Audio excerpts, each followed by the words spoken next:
Hi everyone, I'm Shaylin here with Reedsy. Today let's talk about character development. Now readers might pick up a book for the premise, but they're going to stay for the characters.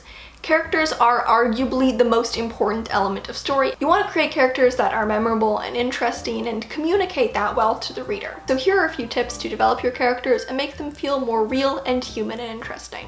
So let's start with the golden rule part 1, because there are kind of two golden rules. The first golden rule is that a protagonist should be someone we've never seen before. Think of your main character as someone who needs to earn their place as the main character. If they're someone we've seen before in other stories, they'll just be kind of bland. They don't really deserve a story.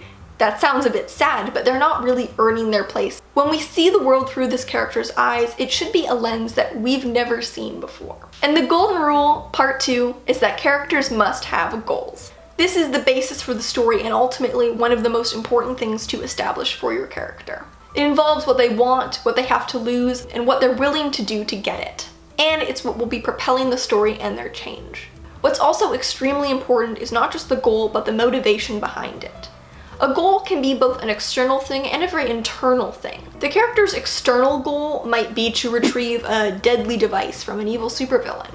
They might be externally motivated by the fact that if they don't do this, the entire city will be poisoned.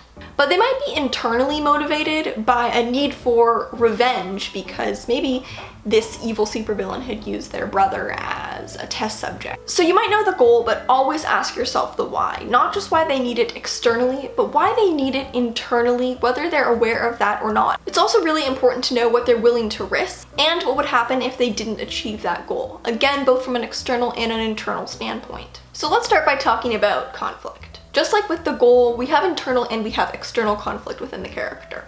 Conflict and obstacles are what test and therefore reveal the character. And these obstacles are both external and internal. For example, in Lord of the Ring, Frodo's journey to destroy the ring is of course rife with danger and obstacle. He's in conflict with both Sauron and Sauron's enemies, but he's also very much in conflict with himself. His internal journey is one to not let the ring take over his mind. Every memorable character has an internal struggle that's very deeply interconnected with their external struggle. Having characters wrestle with themselves is often what creates the most memorable tension. The next thing that's really important to establish is the character's change. There are static characters who don't change over the course of a story, but most protagonists are dynamic characters, meaning they experience an evolution and growth and change. We do have an entire video on dynamic characters, so I will leave a link to that in the description. Think about the type of arc that you want them to have and how this is going to be interconnected and propelled by the story that's going to occur. How is the plot going to force them to evolve? Think about how much they change, why they change, what that change is, and if they don't change, why specifically you've set out to write a static character. Do they change for better or for worse? Do they change consciously or unconsciously? Do they change to achieve their goal? Are they able to achieve their goal because of that change? Are there any specific events that really have an impact on them?